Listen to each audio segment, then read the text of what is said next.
Here we are with Joe Veazey. Got your seventh fight coming up, man. Last time I talked to you, I think you had that one fight under your belt. Then you had an injury, and then you were coming back. And things been going well for you, man. So you're 6-0 with four KOs. Yep. Going into the second fight, but I noticed going into the second fight, you're fighting the same guy that you fought in your previous fight. Yep. Yeah, what brought that rematch on against what's his name, Corey Champion. Yeah, we fought him back in Maryland Live in my last fight. I think it was end of January. Yeah. Then we were on the card that we're on with Thomas LaManna, Dusty Harrison, and Mike Walker's card.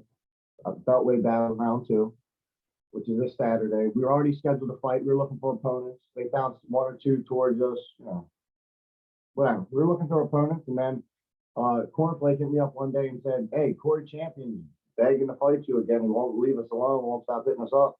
Oh wow. He said, "Would you fight him again?" I was like, "Sure." I mean, it was a tough opponent, but I got an easy win last time. I don't see why not getting another one. Last fight was 4 rounds. This one's scheduled for 6. So okay. I think that's only going to work to my advantage. It's going to be a nightmare for him. It's going to let me take my time more. I'm in better shape than ever. So we'll see. Maybe we might get him out of there this time. Make it an early night. We'll see what happens. Yeah, what you see from the last fight that you can what you just explained with 6 rounds, you probably can get him out there. What you see going towards the end of the last fight that make you think that you can get him out this time? Well, big philosophy. We like to fight smart, not hard. Or you got to fight tough. It's boxing. Everything's hard in the sport. But we like to be smart, be intelligent. And he's got some pop in that right hand. He stopped 2 top-ranked fighters with that counter guys with that right hand. So we knew we were ahead going into the 4th, but he was wearing down. But I knew he's a tough competitor. I knew he was going to come swinging for the fences and come hard. So we just stayed smart. At the end of the 3rd, if you've seen the fight, I was definitely getting close to he was getting close to going down. He was wearing down. But like I said, he's a tough competitor. So in the 4th round, he came strong. So we just boxed, stayed smart. But if he had another round or 2, I think just mentally he would have been broke down. And where I was just coming on stronger, he was slowing down. Things would have ended as good for him with more rounds. But with that only being 1/4 round, him being such a tough, experienced competitor with other combat sports and all, I knew he was coming hard. And boy, did he come hard. He was throwing some bombs that last round, especially all the way till the last 10 seconds. He just kept going hard. So we just stayed smart in boxing. No need to get hurt. No need to get caught with something stupid and get a knockdown and make it a draw or make it a close on the floor. So in 4-round fights, one little thing, one little slip up, you got to draw, and that don't look good. So we rather just take the win and be smart. So now it's going to be a 6 round. More rounds, now you take a little more risk and be a little smarter, I think. Okay, yeah. So that was your last 4 rounder, the last fight was in. So it's six rounds on up now. As long as that's what we can get. I mean, we wanted the last 2 to be 6, but you got to earn your stripes. You got to earn it in this sport. So I don't got a problem with whatever my team decides to do and the promoter offer to us. If it makes sense, we're going to do it. So I would like to stick with 6 rounds and then move up at the end of the year. So when you guys, this is your 7th fight. So when you guys plan on shifting gears, far as like competition wise and everything like that, and to get you really into the mix because of your talent? Yeah. Well, I think Danny's game plan is to keep taking smart fights to around like 10, 12 and 0. So pretty much the end of the year, we're hoping to be 10 and 0 by the end of the year. And then after that, hopefully, we start getting some serious calls. Yeah. So we've had some little ones, but it's still 4-round fights, so it's not too much reward involved yet. But we're weighing our options. We're just trying to be smart, and I have a very good team, so I don't pick the fights. I just do the fighting. So when Thomas LaManna called you, that was your in on this card right here, getting the call from him. No, after the last fight, we don't. You fought on the last fight on this card? No, I didn't. My last 2 were on Jetter Promotion cards. I haven't fought with Thomas. And Mike. Okay. He saw that you fought him last time on Jetter card, and so he wanted you to fight him again. Well, he asked to fight you again, but on Thomas. From what I'm told, Corey was the one calling for the fight. I guess Maybe he's seen where I was listed on BoxRec to be announced, not having an opponent yet. I don't know how, like, Yeah. you'd have to ask Cornflake on that one. But Yeah. he texted me, said, "Would you fight Corey Champion again?" I said, "Yeah, no problem." He said, "All right, done." So that's all I know on that end. Yeah. So when you ask to fight on cards and things like that, do you seek out any opponents that you would like to fight, or you just fight whoever they match you up against? Whoever they match me up against, people know, the local on the local scene, they know I'm a good fighter. They know I bring a good crowd. So I mean, most promoters want me on their card as far as I could see. But yeah, how this one happened, we didn't have something lined up after the last one. So my father, Danny, started calling around. I've known Dusty since before I was even an amateur. So, I've had my exhibition on his father's card when I was like 5, 6 years old, 7, before I was, competing. So we made some phone calls, boxing's all about connections. And Yeah. they said, "We'd love to have you on the card. I'd love to be a part of it. I'm happy to be." So, things went from there. So when are you going to really start challenging some of these guys that are ranked above you a little bit to get your career actually kickstart to the next level? Actually, on the last back in January, before we had Corey as an opponent, we actually put some offers out there to some guys with some decent records and some guys who, yeah, like you said, ranked above me, but at the time it didn't make sense for them, so we weren't able to get it. I mean, I was only 5-0 at the time, 5 and a little, boxing, man. So yeah, I have a few people who I definitely want to, some local guys with some good records that are, I think we could have some great shows, pack some houses. I have a few people on my radar, but I don't really want to be the guy out here doing all the talking. I just want to be doing all the fighting. But there's a few people who I hope are actually in the crowd, some other local fighters. Who knows? Maybe I'll say something to them after the fight or in the crowd or something. Nothing rude. Just, hey, man, like, come on, let's make it happen, man. Yeah. You got a good crowd. I got a good crowd. You're undefeated. I got undefeated. There's a few people I have on my radar, and Danny has on his radar. But right now, we're just worried about taking care of business with Corey Champion. Yeah, because a couple of your fights started, you were above 147, right? A few fights, right? Yeah. Yeah, but now looking at you now, man, you look like you done chopped everything down. You look like a solid. To me, I thought it looked like you less than 147. Looking at you, look like you bought 140 pounds. Look like you ready. But you looking good, man. Yeah, we're definitely we're just taking our time. Like, we're trying to be smart with the weight, just like we're trying to be smart with our skills in the ring. Yeah, honestly, I'd have came back at 47, but my coaches were like, you don't gotta do all that, man. We're not gonna. Your skills will be able to still take care of these guys that are a little bit thicker than you. So let's not kill ourselves. We're being smart. I'm on weight. I'm eating every day. Same thing as last time. I think I was at like a weight down like 145 last fight. Okay. So I mean, yeah, we're definitely. I think after this, we're gonna try to do a catch weight of like 44, 43, and then just work down to 40. So by the time we're up to 8 rounds, we should definitely be a strong 140-pound fighter. Oh, okay. So that's a smart way of doing it. You probably can finish the year out at 147. By the time you do get to that 10th fight, you might be at 140, but you play it by ear. So you're doing it the correct way. That sounds good. Yeah. And if you can pick up a win at 47 or 150 or whatever, I mean, hey, it's a business, man. So whatever makes sense. Yeah, it'd be kind of dangerous, after chopping the weight down, all of a sudden you bounce back up to fight at 150, and then you go back down. If you try to make 140 again, they look at your record, they be like, nah, this dude, he bounced around. He can be too big when he gets back to the ring. So we're not. So yeah, so you're gonna have to. Yeah, so when you get down to that 140 range, you're gonna have to pretty much stay down that range so you won't scare the opponents away, man. Yeah, you're probably right. You got the years in the game. You think about that stuff. So like I said, that's why I don't do the picking on the weight, picking on the fight. I leave it up to my team. Yeah. So let's talk about training a little bit. You got conditioned, and the way you looking now look like you're in shape. So what have you changed? Has your diet changed, or just the way you condition change? Well, so remember, I was out for over 4 years. Mm-hmm. So that's 4 years of rust, or 4 years, and I wasn't lazy during that time. But I mean, it was it was kind of on the upper body. So boxing's about so I was still always in shape. But when you're not, with your coach every day doing the full 9 yards, you're not gonna get in the best possible. You're not gonna be tip top. And then, you know, that's no sparring for multiple years, or if it is, it's not very, you know, just messing around with guys that are, you know, novice amateurs. So I'm still not going to rust off. I'd say I'm probably 90% back now, but I'll put it this way: I've only been back for about 18 months of real training after 4 years. So we're still coming back. So you say 90% now. So how far were you? What kind of percentage were you when you came back? For what, back January last year? Yeah, when you first started. So you say you're 90% now. So what percentage were you when you started? Probably like 65. We were just trying to get back on the road.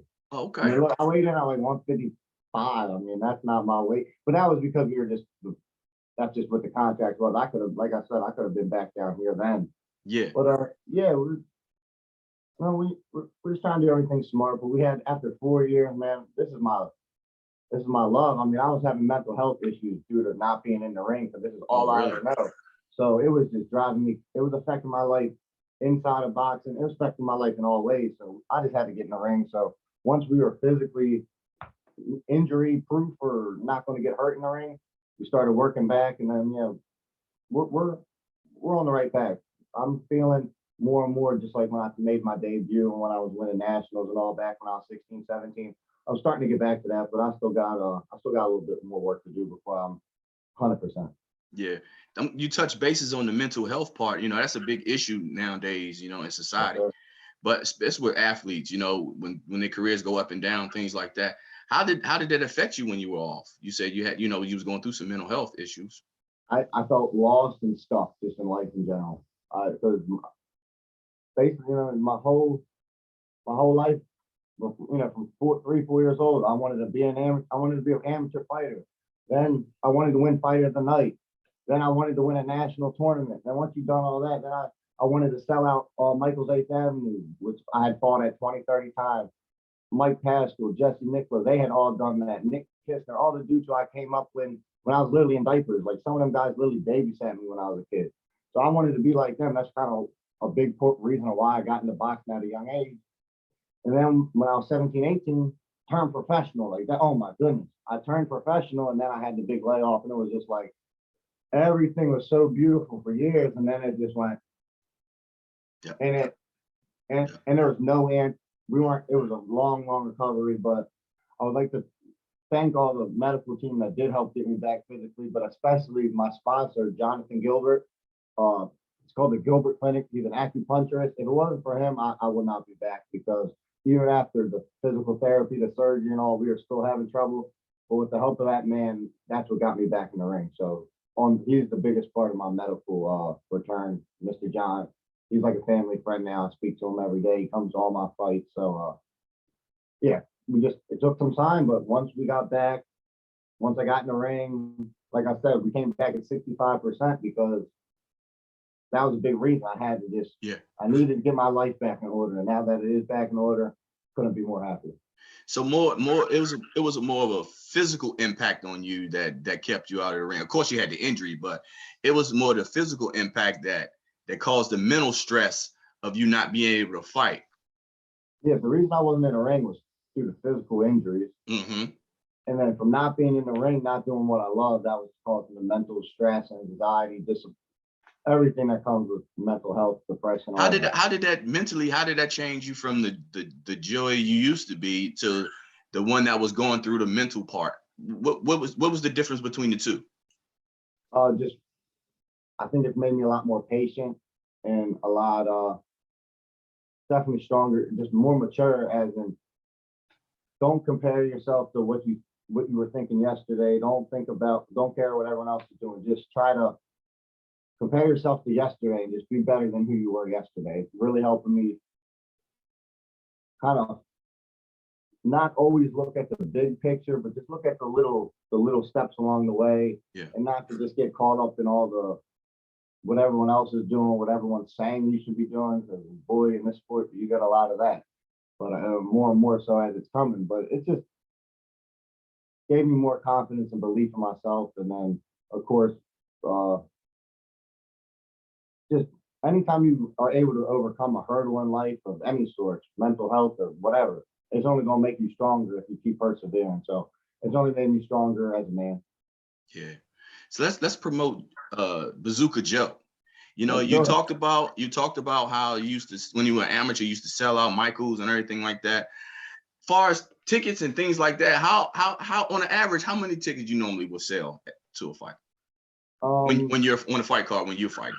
So the last two shows I did like 120 plus, like 120, 130. Lord, you know, this one Memorial Day weekend definitely slowed me up a bit, and then a lot of my fans aren't from the DC area, and you know, some people aren't the biggest fans of coming to DC. It's just to be honest, and especially with my older crowd that's more from, you know, like the Eastern Shore and PA and all. It's just it is what it is, and I didn't think it would be as big of an issue as it has been, but I think right now we're still up a little over 70 tickets sold, and I still have a few more trickling in the last day or two. So we still did good. So it's basically on the location where you're fighting, basically for your fans. You got to accommodate your fans, basically. Like you said they don't really like come to DC, but if you were fighting a location in Maryland, you think, or maybe just the timing, like you said, because it's Memorial Day. The Memorial Day. I think the Memorial Day weekend was more issue than anything. But yeah, it's just I don't know, change of pace when people once you fight two times at such a nice venue like the Maryland Live and it's local, people get I guess I don't want to say spoiled, but you know, they're like, it's more to offer. It's more to offer. And now they're like, oh, I gotta drive down there, oh, parking, and I understand it's Memorial Day weekend, prices of gas are up and all that. I understand. Yeah. But I don't think it's nothing. I don't think it's too big of a deal. I don't think it's nothing to affect me long term. I just things happen. You know what I'm saying? You have great days, you have bad days. It's still a good day. It's just last two were a little better. Yeah. In the business side, what gives you the choice to fight on a promoter's card? You're open to fight whoever gives you the best offer. How did it, how does it work for you? Because a lot of fighters are locked into certain promoters that they just deal with and fight on certain cards all the time, and they don't fight on the other, even when they're not signed to them. They don't fight on other promoters' cards because they always fighting on this one or a certain one or another one. So you're open to fight on whoever offers you the best opportunity. Whoever's gonna keep me busy right now, I'm just gonna stay busy. So really, whoever will keep me busy and whoever's will be happy to have me on the card. I'm open to any opportunity, honestly. So it's just the opportunity to sell yourself, Joe. You better talk to them. But they know what I'm about. Come on out. Come on out Saturday. I mean, I do my talking in the ring. I'm a cool guy. You know, all I do is boxing. I teach personal training boxing with people that are 40, 50 years old.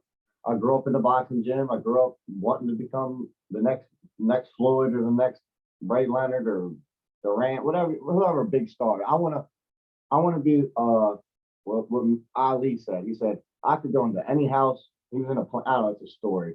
I'd go in any house in America or any house in the world. I'm sorry, and in any language they're gonna know my name.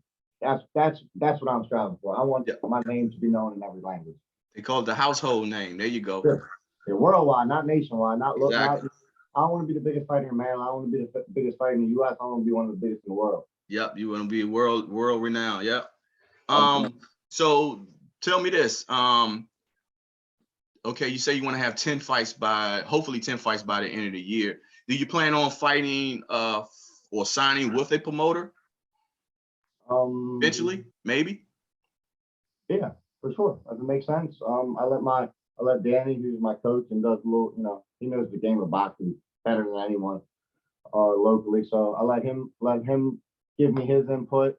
Nick Kistner's son, he's been around the block plenty in the pro game. Take his input, and then my attorney Rudy Duke, who helps me with all my legal stuff, make sure I pay my taxes and all that. I take his input, and then from what those three guys say, I form an opinion on my own, and they normally stand by and support me. So yeah, we've had a couple offers, a couple details, and we're in talks with people, but right now nothing's too set. But let me give you a little tip.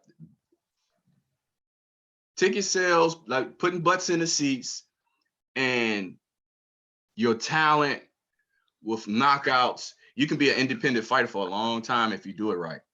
Yeah. You do it right. I agree. Yeah, actually, when I was first turning pro, Coach Calvin Ford told me, he said, Joey, you sell tickets and you got the skills, man. Don't even think about signing with no one until you're at least 10-0 plus. Then wait until the big names talk to you. He told me that back when I was 17, and I'm still keeping that in mind. And then I think you use that opportunity when those big promoters do call you up. You just use that opportunity to fight on their cards, you know, and make it your own option and not their option to sign with them.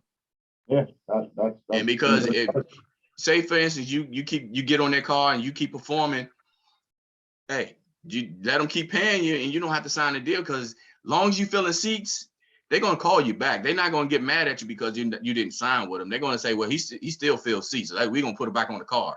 Yeah, Or another promoter might offer you a better, or actually not even a better, but a bigger paycheck. That's at the end of the day, that's what you're looking for.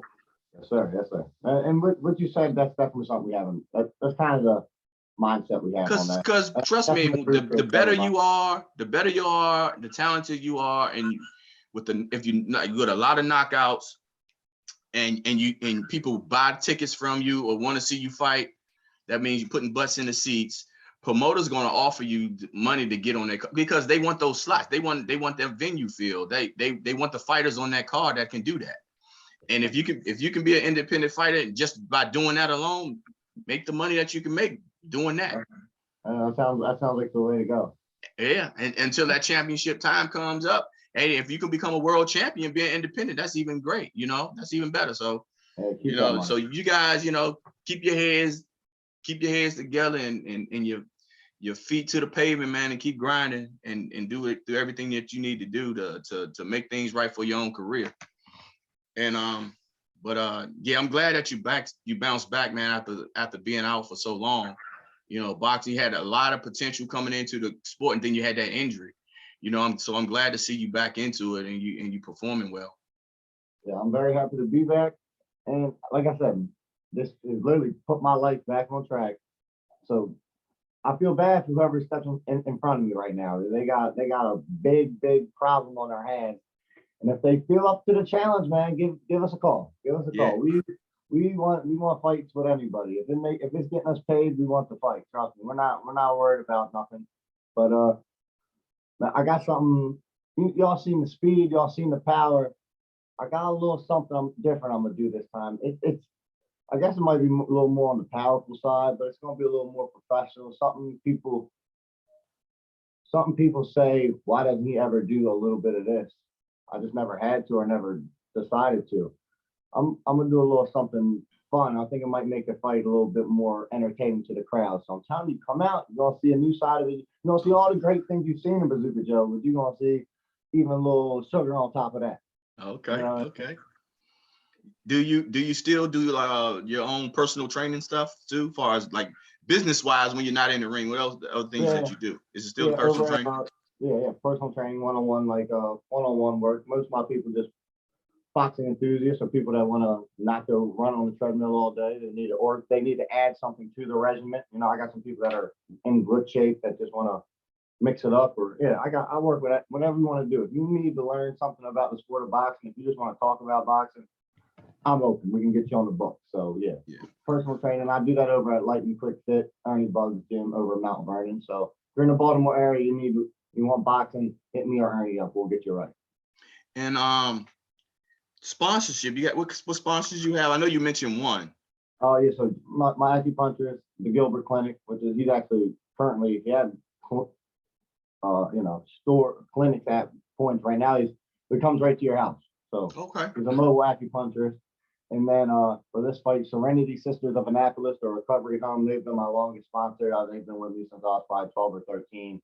They always buy a lot of tickets and look out for me. So if anyone is dealing with substance abuse in like the Annapolis or Anne Arundel County area, Serenity Sisters of Annapolis, especially for like single mothers, that's what they towards. But Angel Trainer, her name's Angel Trainer, and she really is an angel. She's on the police chief board, this board, everything in the city of Annapolis to help keep kids off the street and keep help people recover from substances. So Serenity Sisters of Annapolis and Angel Trainer, my longtime sponsors. I love you guys. Yeah. And one other thing, your social media. Matter of fact, you're still selling tickets, so go ahead and how can people get tickets from you? Got a couple of days left. Yeah, best way to do, hit me up on social media at BazookaJoeVeazey, Bazooka Joe Veazey. That's my name. It's on everything.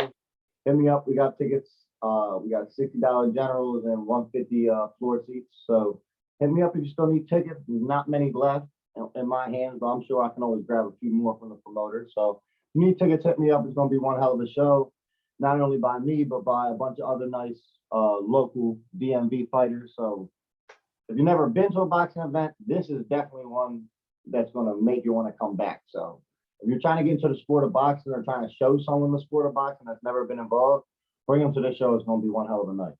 Yeah, I also always say it's nothing better than being at a live boxing match. It's different than watching on television. Especially when you got competitive fights. Sometimes on a weak local scene, you get a whole card of mismatches. But now this card's got some good competition on both sides of the fence. All right, and put the folks that got you on the card, put them out there for you. Yeah, thank you. Thank you to my team, of course, my father, Vincent Veazey, my trainer, Danny Kistner, my good friend and a little bit of everything, Nick Kistner. Thank you guys so much. And of course, Rudy Duke, my attorney. He does a lot of work behind the scenes for me, helps me out. Shout them guys out. But then really important, I want to thank the promoters, because without them, none of us fighters got anything, and we don't got opportunity. So thank you to Mike Walters, thank you to Cornflake, and thank you to Dusty for having me on. And Cornflake is Thomas LaManna. Yeah, Thomas LaManna. I feel like Rising more people Star know Promotions. I think more people know him as Cornflake than Thomas LaManna, Yeah. to be honest with you. Yeah. That's why That's just for the ones. Everyone's like, I'm like, Cornflake. Yeah. I know Cornflake. I'm like, all right, so I'm just calling him Cornflake more now. But Yeah. And then I want to thank you for having me on today as well. Appreciate it. Thanks for coming on. If I don't get this promotion, I don't get to sell as many tickets. People don't get to find out who I am outside the ring. So thank you very much, Juan. You're welcome. Thank you for coming on. Of course, anytime, man. All right, everybody. That's Bazooka Joe Veazey. Come on, come see it. Which one? You want me to do it the left or the right? Huh? Give them both. Give them both.